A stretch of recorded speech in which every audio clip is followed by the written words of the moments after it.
नमस्कार विद्यार्थियों, BA part first subject geography. हमारा टॉपिक चल रहा था समस्थिति की संकल्पना, जिसके अंतर्गत सबसे पहले हमने समस्थिति के बारे में पढ़ा, समस्थिति की परिभाषाएं पढ़ी। परिभाषाओं के बाद हमने समस्थिति की खोज के बारे में जाना कि किस प्रकार से समस्थिति सिद्धांत की खोज हुई थी, जिसके अंतर्गत जॉर्ज एवरेस्ट का क्या योगदान रहा, कहाँ पर ये सर्वेक्षण का कार्य वो चल रहा था, आधार बिंदु है वो निर्धारित किए जा रहे थे, त्रिभुजीकरण और खगोलीय विधि दोनों के द्वारा आधार बिंदुओं का निर्धारण किया गया। जो अंतर आया उस अंतर के कारण को जानने का प्रयास किया, तो उसके संदर्भ में एयरी और प्रोट महोदय इन्होंने इसके अंतर के अलग अलग कारण बताए, जिसके अंतर्गत हमने जो पिछली क्लास है उसके अंदर प्रोट के विचारों को पढ़ा था। आज हम पढ़ेंगे इसके संदर्भ में एयरी महोदय के विचार समस्थिति की संकल्पना के बारे में। जो आपका एयरी महोदय है, एयरी महोदय ने क्या विचार दिए इस अंतर के और किस प्रकार से उसको स्पष्ट करने का प्रयास किया। देखिए, एयरी महोदय ने हिमालय के जो कम आकर्षण शक्ति है इसके लगने को कारण माना कि हिमालय अपनी कम आकर्षण शक्ति का प्रयोग कर रहा है। क्यों कर रहा है? कि हिमालय है जो क्रस्ट है उससे बना हुआ है, यानी क्रस्ट का घनत्व है वो 2.7 ग्राम प्रति घन सेंटीमीटर है, और ये जो क्रस्ट है वो अधः स्तर, यानी इसको सबस्ट्रेटम जो कहते हैं, तो क्रस्ट है वो अधः स्तर में जिसका घनत्व लगभग 3.3 ग्राम प्रति घन सेंटीमीटर है, तो उसमें तैर रहा है। अर्थात जो हिमालय है वो भारी ग्लासी मैग्मा में तैर रहा है, और अधिक ऊंचा होने के कारण ये मेंटल में अधिक गहराई तक प्रवेश कर गया है। ठीक है, अधिक ऊंचा है इसलिए ज़्यादा गहराई तक प्रविष्ट कर गया। अर्थात जो हिमालय है वो आइस वर्ग के तैराव के नियम की तरह 9/10 भाग है वो अंदर डूबा हुआ है। ठीक है, यानी कि हिमालय का आइस वर्ग के तैराव के नियम के अनुसार यदि हम समझे तो आइस वर्ग का तैराव का नियम है कि उसका 9 भाग है वो धरातल के अंदर होता है और 1 भाग ऊपर होता है, यानी 9 भाग पानी में और 1 भाग ऊपर। ठीक है, 9/10 भाग। यदि इसके आधार पर इसकी गणना की जाए तो ये आता है लगभग 72,000 मीटर, यानी कि इतनी गहराई तक हिमालय है वो धरातल के आंतरिक भाग में धंसा हुआ है, अधः स्तर में डूबा हुआ है। इसलिए कहा जाता है कि माउंटेन है द रूट, यानी पर्वतों के मूल होते हैं। इसके आधार पर एयरी महोदय ने माना कि साउल रेखा है ये हिमालय की ओर कम झुकाव है। इसका कारण ये है कि इन ऊंचे पर्वतों ने अपने नीचे काफ़ी मात्रा में बड़े भाग है उसके जो बेसाल्ट है उस बेसाल्ट परत को अधिक गहराई तक हटा दिया है, जिससे संपूर्ण आकर्षण बल है वो प्रभावी नहीं हो रहा। ठीक है, इसको सिद्ध करने के लिए इन्होंने प्रयोग किया था, जिसमें पारे से भरा हुआ एक बेसिन लिया और समान ऊंचाई और आकार के जो तांबे है उसके टुकड़े लिए, उनको उन्होंने डुबाया, तो अधिक अपनी अपनी ऊंचाई के अनुसार वो टुकड़े अलग अलग गहराई तक डूब गए। तो इसके आधार पर इन्होंने प्रमाणित किया कि विभिन्न स्तंभों का घनत्व है वो तो बराबर होता है, लेकिन उनकी गहराई है इसमें भिन्नता पाई जाती है। ठीक है, इसको अब हम देखते हैं। देखिए, एयरी महोदय ने हिमालय की कम आकर्षण शक्ति कि भाई हिमालय अपनी कम आकर्षण शक्ति का प्रयोग कर रहा है, तो हिमालय की कम आकर्षण शक्ति के कारण में इन्होंने क्या माना कि हिमालय जो है ये क्रस्ट जिसका घनत्व है 2.7 ग्राम प्रति घन सेंटीमीटर। ठीक है, तो हिमालय क्रस्ट का बना है,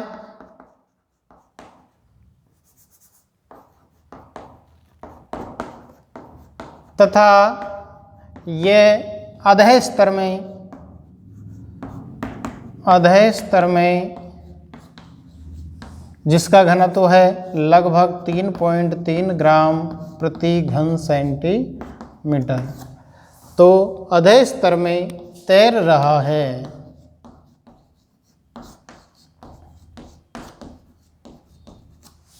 ठीक है कि हिमालय वो क्रस्ट निर्मित है और हिमालय अधः स्तर में तैर रहा है। ठीक है कि हिमालय है वो भारी ग्लासी मैग्मा में तैर रहा है, अर्थात हिमालय भारी ग्लासी मैग्मा में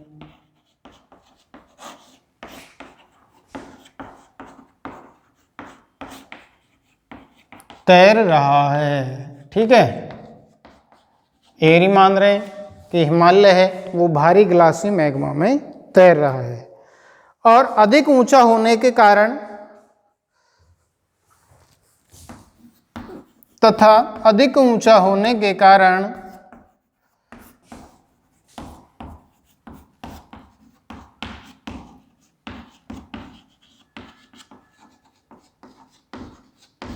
मेंटल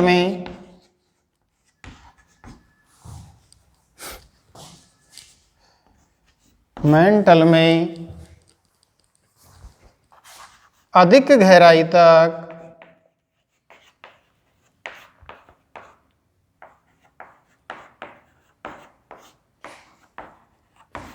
प्रविष्ट हो गया है।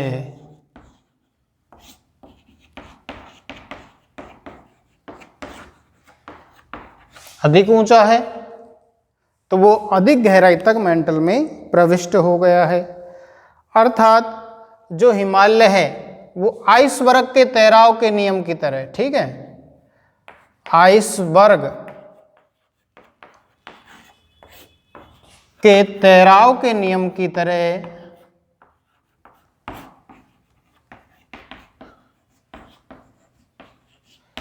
आइसबर्ग का जो तैराव के नियम की तरह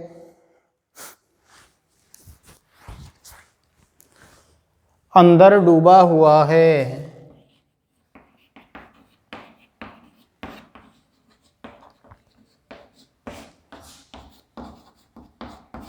ठीक है, आइसबर्ग का तैराव का नियम क्या है? 9/10 भाग, यानी कि हिमखंड के एक भाग को पानी के ऊपर रखने के लिए उसके 9 भाग को नीचे रहना होता है। ठीक है, इस आधार पर यदि हम इसकी गणना करें,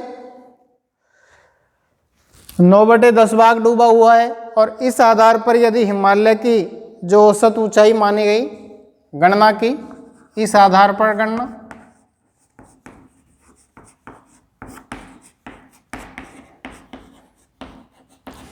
हिमालय की जो औसत ऊंचाई है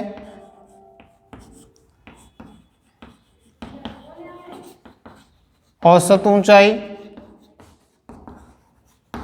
वो लगभग 8000 मानी गई, 8000 मीटर, और 8000 मीटर को जब हमने 9 से गुणा किया तो ये आया 72,000 मीटर, यानी कि जो हिमालय है वो मेंटल में इतनी गहराई तक डूबा हुआ है, लगभग 72,000 मीटर तक की गहराई में डूबा हुआ है अधः स्तर में। ठीक है कि हिमालय है वो अधः स्तर में इतनी गहराई तक डूबा हुआ है, इसलिए कहा जाता है कि क्या कहा जाता है,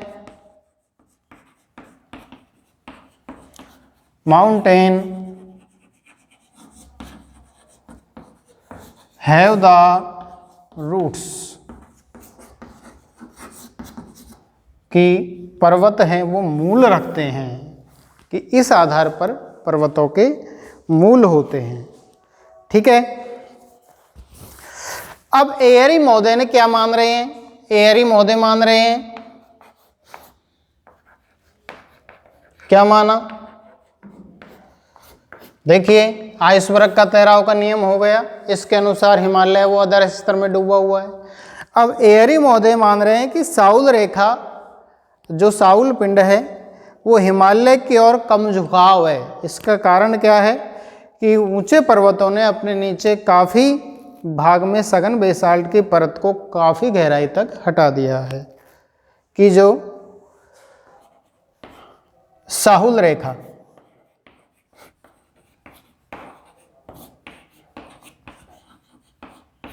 जो साउल पिंड है वो साउल रेखा का हिमालय की ओर कम झुकाव,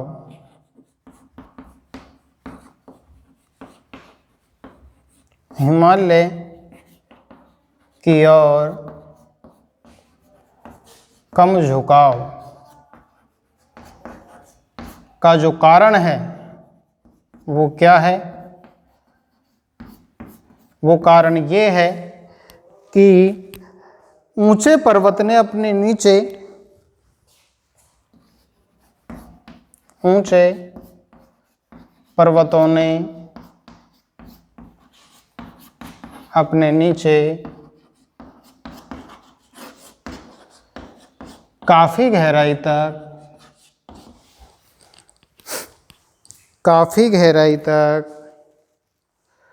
सघन बेसाल्ट परत को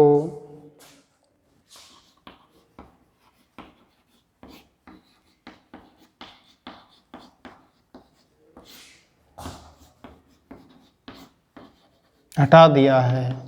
ठीक है, कि जो पर्वत है ऊंचे ऊंचे, उन्होंने अपने नीचे काफ़ी गहराई तक जो बेसाल्ट की परत है उसको हटा दिया है, जिससे संपूर्ण आकर्षण बल प्रभावी नहीं हो रहा, जिससे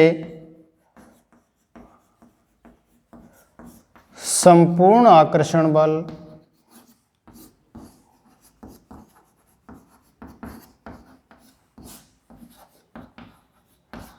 प्रभावी नहीं हो रहा है। अब देखिए, ये इसको साउल रेखा को कम झुकाव का कारण एयरी ने माना। ठीक है, आर्किमिडीज का नियम का इन्होंने उदाहरण दिया एयरी महोदय ने, कि आर्किमिडीज के नियम के अनुसार कि द्रव में डूबी हुई वस्तु, जो कोई वस्तु द्रव में डूबी हुई होती है वह अपने बीच से, अपने नीचे से अपने द्रव्यमान के बराबर द्रव्य को ही हटाती है। कि आर्किमिडीज का नियम क्या है कि द्रव में डूबी हुई वस्तु अपने नीचे से अपने द्रव्यमान यानी मास के बराबर जो द्रव्य है उसको हटाती है। अब एयरिस के लिए क्या करेंगे? एक प्रयोग करेंगे इसके लिए। तो वो क्या प्रयोग है देखिए, तो ये समझ में आ गया आपके एयरी के विचार की शुरुआत हो रही है। कम आकर्षण शक्ति का कारण क्या माना कि हिमालय वो तो क्रस्ट निर्मित है और ये क्रस्ट है वो अधः स्तर में तैर रहा है, क्योंकि क्रस्ट का घनत्व 2.7, अधः स्तर का 3.3, अर्थात जो हिमालय है वो भारी ग्लासी मैग्मा में तैर रहा है और अधिक होने के कारण ये मेंटल में अधिक गहराई तक प्रवेश कर गया है। इसके लिए उन्होंने आइसबर्ग के तैराव के नियम का सहारा लिया कि इसकी तरह, इस नियम की तरह हिमालय है वो अधः स्तर में डूबा हुआ है। आइसबर्ग का नियम क्या है कि हिमखंड को पानी के एक भाग ऊपर रखने के लिए, रहने के लिए उसके 9 भाग को पानी के अंदर रहना पड़ता है। और यदि इस आधार पर गणना की जाए तो हिमालय के औसत ऊंचाई 8000 मानकर गणना करें तो 72,000 मीटर आती है, कि इतनी गहराई तक हिमालय है उसको होना चाहिए। इसीलिए कहा जाता है कि माउंटेन हैव द रूट, की पर्वत हैं उनके मूल होते हैं। एयरी ने इसके अलावा साउल रेखा का जो कम आकर्षण है, हिमालय की ओर कम झुकाव है, उसका कारण माना कि जो ऊंचे ऊंचे पर्वत हैं इन्होंने अपने नीचे जो सघन बेसाल्ट की परत है उसको हटा दिया है, और हटाने से क्या हुआ? संपूर्ण आकर्षण बल है वो प्रभावी नहीं हो रहा है। अब इसके लिए उन्होंने एक प्रयोग किया है, वो प्रयोग देखते हैं। प्रयोग क्या है?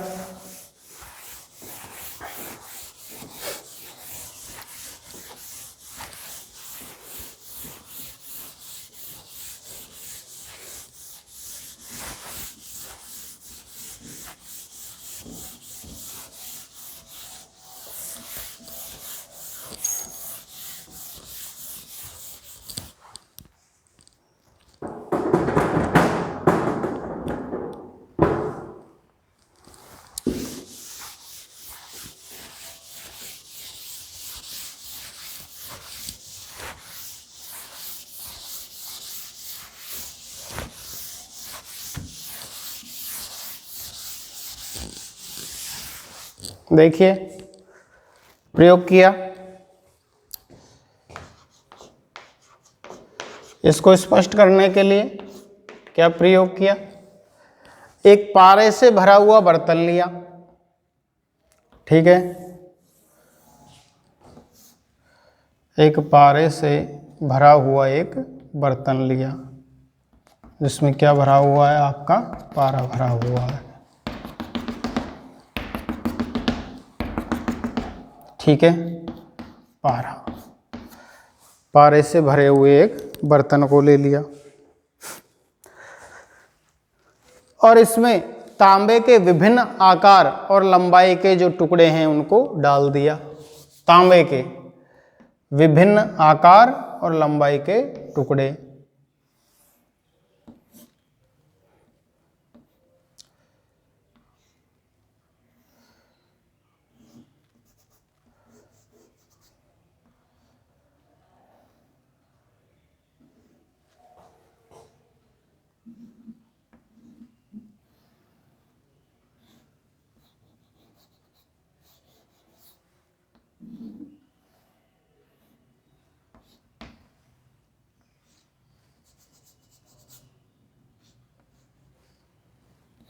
ये तांबे के हैं, विभिन्न आकार और लंबाई के अलग अलग टुकड़े हैं, इनको इन्होंने डाला है, ठीक है। और इनका जो घनत्व है वो पारे का 13.6 लगभग, और जो तांबा है क्योंकि अलग अलग ऊंचाई के हैं सारे, इसका 5.9 है, ठीक है। इसको इन्होंने डाल दिया है एक बीकर में। अब ये टुकड़ों ने क्या किया, अपनी ऊंचाई के अनुसार, ऊंचाई और आकार के अनुसार विभिन्न गहराई तक ये डूब गए, कि जितना भाग जो ऊंचा था वो उतनी ही अधिक गहराई तक डूब गया, और जो भाग कम ऊंचा था वो कम गहराई तक डूब गया, ठीक है। अधिकतम ऊंचाई वाला जो टुकड़ा है वो अधिकतम गहराई तक डूब गया। तो इसके लिए एयरी ने एक क्षतिपूर्ति क्षेत्र जैसे तथ्य को स्वीकार किया है कि ये एक क्षतिपूर्ति क्षेत्र होता है। इसके लिए एयरी ने बताया क्षतिपूर्ति क्षेत्र।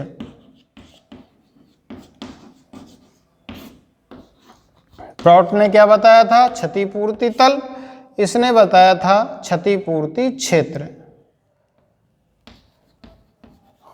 जोन ऑफ कंपनसेशन,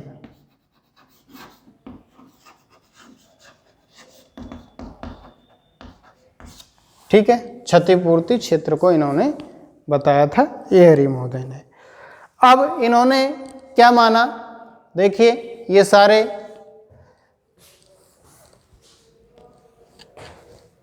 ये हैं आपके विभिन्न आकार व ऊंचाई के तांबे के टुकड़े, ठीक है।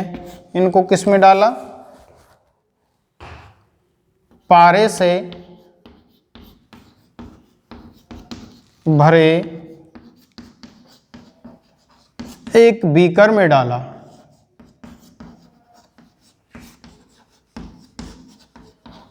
डालने पे क्या हुआ, ये विभिन्न गहराई तक, ये जो टुकड़े थे ये विभिन्न गहराई तक डूब गए, ठीक है। इन्होंने माना कि जो भाग जितना ऊंचा होगा वो भाग उतनी ही ज़्यादा गहराई तक डूब जाएगा। इसके लिए इन्होंने क्षतिपूर्ति क्षेत्र की संकल्पना को प्रतिपादित किया कि पृथ्वी के आंतरिक भाग में एक क्षतिपूर्ति क्षेत्र होता है जिसके ऊपर विभिन्न स्तंभों की ऊंचाई है वो अलग अलग होती है, लेकिन उनका घनत्व है वो सभी का बराबर होता है। इसके आधार पर उन्होंने प्रमाणित किया, क्या प्रमाणित किया,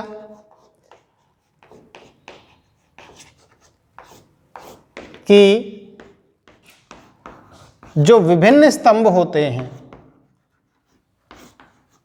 विभिन्न स्तंभों का ठीक है, ये अलग अलग जो स्तंभ है, विभिन्न स्तंभों का घनत्व बराबर होता है, घनत्व बराबर होता है, परंतु गहराई में भिन्नता होती है। गहराई में भिन्नता होती है। देखिए, घनत्व तो सभी का बराबर है, तांबे के टुकड़े हैं, सभी का घनत्व 5.9 है, लेकिन गहराई में भिन्नता है सभी की, सभी की गहराई है उसमें भिन्नता होती है। Uniform density with varying depth, uniform density with varying depth, ठीक है।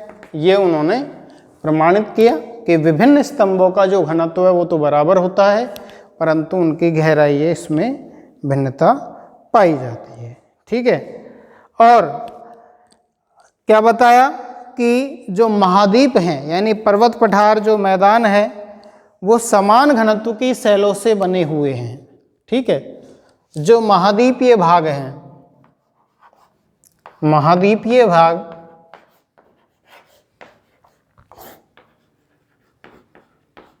महाद्वीपीय भागों में क्या आते हैं? पर्वत पठार मैदान, ठीक है। जो महाद्वीपीय भाग हैं ये समान घनत्व की शैलों से बने हैं, परंतु गहराई में ऊंचाई के अनुसार अंतर पाया जाता है। समान घनत्व की शैलों से बने हैं,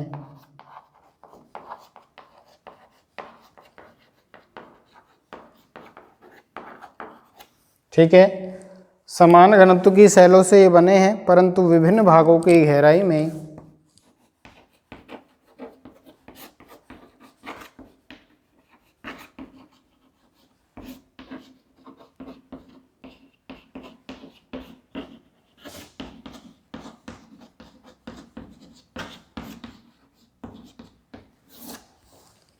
विभिन्न भागों की गहराई में ऊंचाई के अनुसार अंतर पाया जाता है।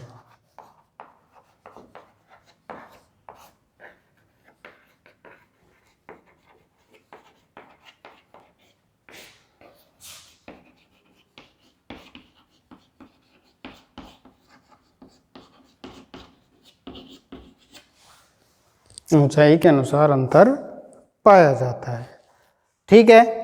तो यह है आपका एयरी का प्रयोग। एयरी ने प्रयोग क्या किया? विभिन्न आकार और ऊंचाई के तांबे के टुकड़े लिए, इनको पारे से भरे हुए एक बीकर में डाल दिया। ये टुकड़े विभिन्न गहराई तक डूब गए। देखिए, ये सभी तांबे के टुकड़े हैं, इनका घनत्व 5.9 है। पारे से भरे हुए बीकर में इनको डाला जिसका घनत्व 13.9 है। तो ये अपनी अलग अलग ऊंचाई के अनुसार अलग अलग गहराई में डूब गए। तो इन्होंने एयरी ने एक क्षतिपूर्ति क्षेत्र की संकल्पना की कि पृथ्वी के आंतरिक भाग में एक क्षतिपूर्ति क्षेत्र होता है जिसके ऊपर स्तंभों की गहराई में अंतर पाया जाता है, लेकिन उनका घनत्व है वो एक समान होता है। इसके आधार पर इन्होंने क्या प्रमाणित किया कि विभिन्न स्तंभों का घनत्व है वो तो बराबर होता है, परंतु गहराई में भिन्नता होती है। Uniform density with varying depth. और फिर प्रमाणित किया कि जो महाद्वीपीय भाग हैं यानी पर्वत पठार मैदान हैं वो समान घनत्व की शैलों से बने हुए हैं, परंतु विभिन्न भागों की गहराई में ऊंचाई के अनुसार अंतर पाया जाता है।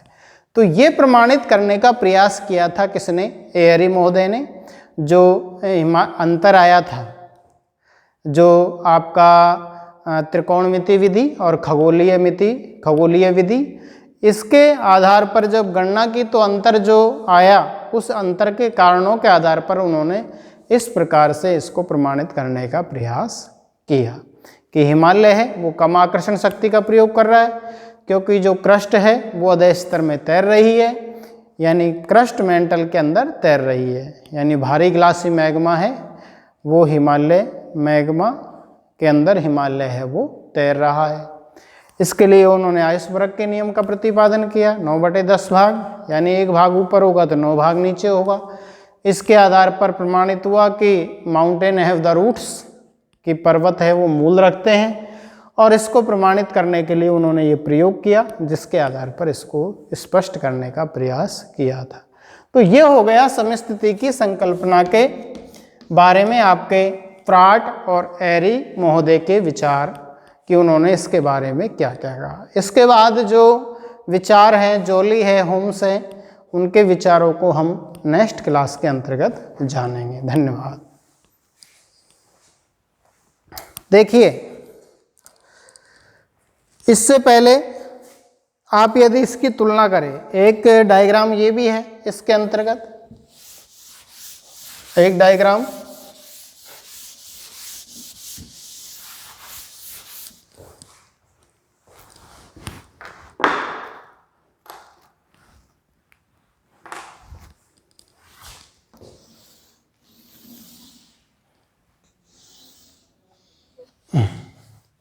ठीक है।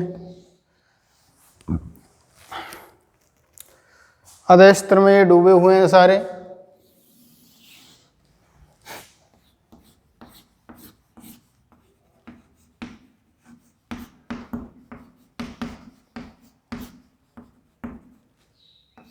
तीन 3.3।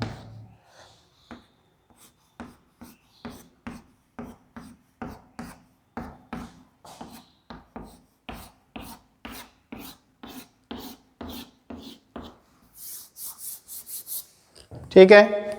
और उसके बाद में आपके पठार, मैदान, पर्वत और समुद्र तल।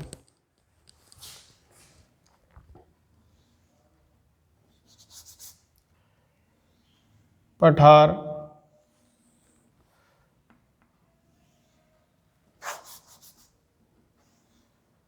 मैदान,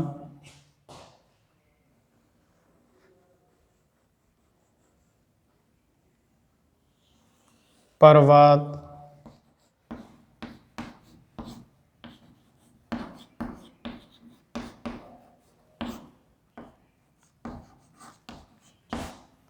और ये आ गया आपका समुद्र तल।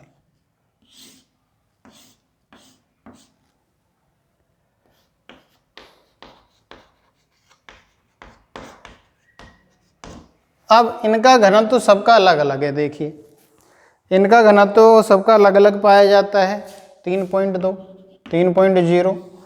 पर्वत का घनत्व है वो कम है, कितना, 2.6, 2.7 और 2.8। आ गया समझ में कि जो नीचा भाग होगा उसका घनत्व अधिक होगा, लेकिन जो ऊपर का भाग होगा उसका घनत्व कम होगा। तो ये है प्राट के अनुसार विभिन्न धातुओं के टुकड़ों की भूपटल में समानता। ठीक है। तो प्राट ने इस प्रकार से पर्वत, पठार, मैदान को आपने घनत्व के अनुसार कि ये सभी जो अधः स्तर है उसमें डूबे हुए हैं, लेकिन इनकी सबकी जो ऊंचाई है वो अलग अलग है। तो इसके आधार पर उन्होंने इसको प्रमाणित करने का प्रयास किया था। तो ये हो गई कंप्लीट आपकी समस्थिति की संकल्पना, किसके अनुसार, एरी महोदय के अनुसार। इसके बाद हम जोली और होम्स की जो संकल्पना है उसको अगली क्लास के अंतर्गत पढ़ेंगे।